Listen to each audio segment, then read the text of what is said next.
নাজিৰাত পৌৰ কৰ্মচাৰীৰ দুদিনীয়া সৰ্বাত্মক কৰ্মবিৰতি। সদৌ অসম পৌৰ নিকায় কৰ্মচাৰী সন্থাৰ আহ্বান মৰ্মে নাজিৰা পৌৰসভাৰ কৰ্মচাৰীসকলেও আজিৰ পৰা দুদিনীয়া সৰ্বাত্মক কৰ্মবিৰতিৰে প্ৰতিবাদ সাব্যস্ত কৰিছে।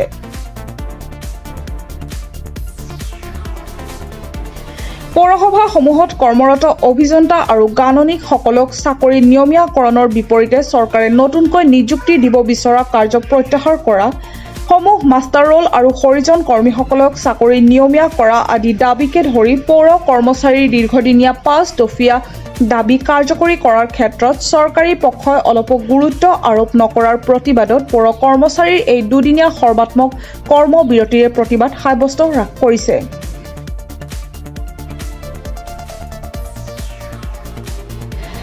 এই প্ৰতিবাদী কাৰ্যসূচীৰ পিছতো চৰকাৰী পক্ষই কোনো গুৰুত্ব প্ৰদান নকৰে তেন্তে ইয়াতকৈ অধিক তীব্ৰ ৰূপত গণ আন্দোলনৰ কাৰ্যসূচী গ্ৰহণ কৰিবলৈ বাধ্য হ'ব বুলি প্ৰতিবাদকাৰী পৌৰ কৰ্মচাৰীসকলে সকীয়াই দিয়ে।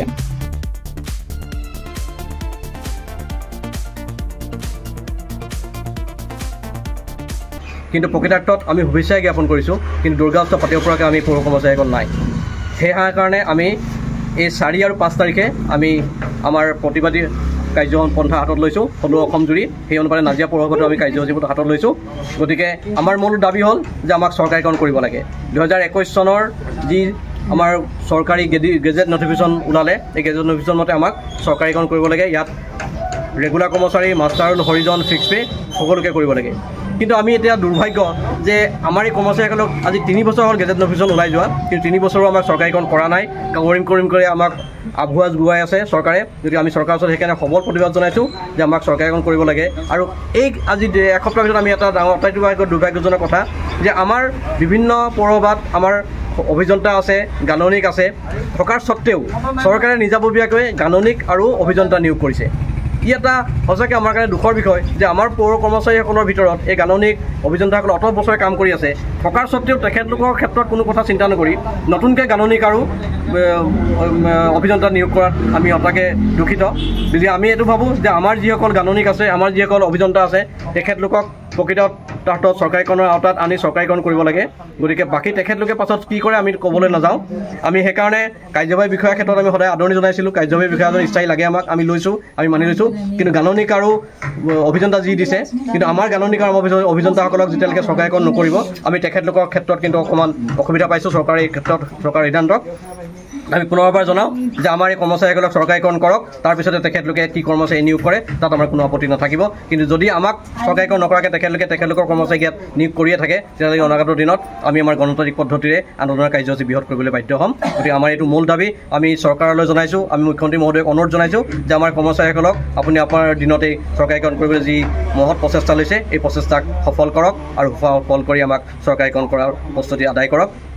বিশেষ কৰ্মচাৰী নহয়, আপুনি অসমত কেৱল ৫,৭৭১জন কৰ্মচাৰী আছে, য'ত চাফাই কৰ্মী, হৰিজন কৰ্মী, মাষ্টাৰ ৰোল কৰ্মী, ৰেগুলাৰ কৰ্মী সকলো আছে। গতিকে আপুনি 2টা ফেজত আপুনি আপোনালোকে কৈছে ল'ম বুলি, আমি তাতো মান্তি হৈছোঁ। 2টা ফেজতে হওক, কিন্তু আপোনালোকে সোনকালে আমাক চৰকাৰীকৰণ কৰক। আৰু সেইকাৰণে আমি নগৰ চহৰ আজি 2টা দিন সম্পূৰ্ণৰূপে বন্ধ ৰাখিছোঁ। আপোনালোকক আৰু এটা আমি জনাই দিছোঁ যে এই সময়খিনিত আমি পানী আৰু বিজুলী যোগানৰ অতি বন্ধ থাকিব। নাজিৰাৰ পৰা জুলফিকাৰ আলী ৰিপৰ্ট, প্ৰাটো টাইম ডিজিটেল।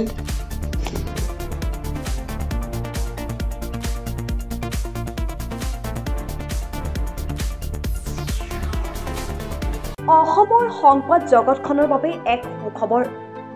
নৰূপ নসাজেৰে প্ৰায় 30 বছৰীয়া অভিজ্ঞতাপুষ্ট সাপ্তাহিক কবচ পুনৰ এবাৰ ৰাজ্যৰ মাজলৈ।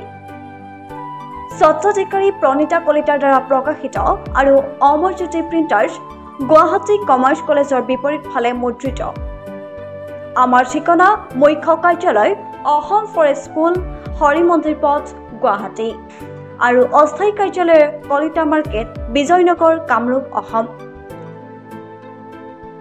মোবাইল নং 9435114666 আৰু 7024722813।